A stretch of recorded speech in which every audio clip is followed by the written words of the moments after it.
In this video, I'll guide you on how to install the latest version of Java on Windows 11 or 10 system.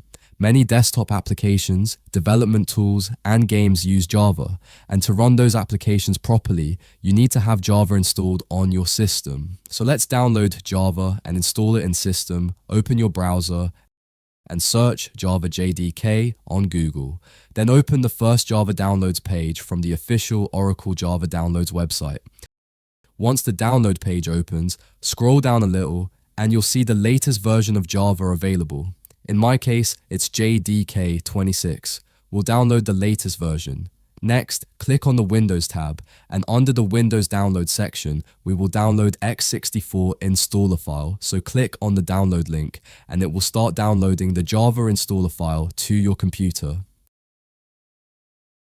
Alright, after the download is complete, right-click on the Java JDK file and select Open. If a user account control prompt appears, click Yes to allow the application to make changes to your system. Now wait a few seconds, and the Java setup screen will appear. In the setup window, click Next. If you want to change the installation location, you can click Browse and choose a different folder. Otherwise, you can leave it at the default location on the C drive. After that, click Next again, and the installation process will begin. Java will now start installing on your system. The setup usually takes only a few seconds, so wait until the installation is complete.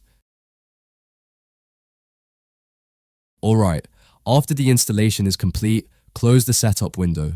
Now we'll add the Java path to the system environment variables so Java can be accessed from the command prompt and other applications. First, open File Explorer, then go to Local Disk C drive, then open Program Files. Here, look for the Java folder and open it.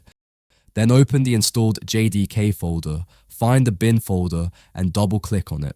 Once you're inside the bin folder, copy the folder path from the address bar. Next, go to Windows Search and type System Properties. Then click View Advanced System Settings. In the System Properties window, click on Environment Variables. Under System Variables, find Path and select it. Then click on Edit button. Now click New and paste the Java bin directory path that you copied earlier. After that, click OK, then OK again, and finally OK once more to close the System Properties window. Now let's verify that everything is working correctly. Go to Windows Search, type CMD, and open Command Prompt. In the Command Prompt window, type Java -- version and press Enter. If it shows the latest Java version, that means Java has been installed successfully and the path has been added correctly to the system variables. So that's how you can install the latest version of Java on Windows 11 and configure it for command line access. If you found this video helpful, let me know in the comments. Thanks for watching, and I'll see you in the next video.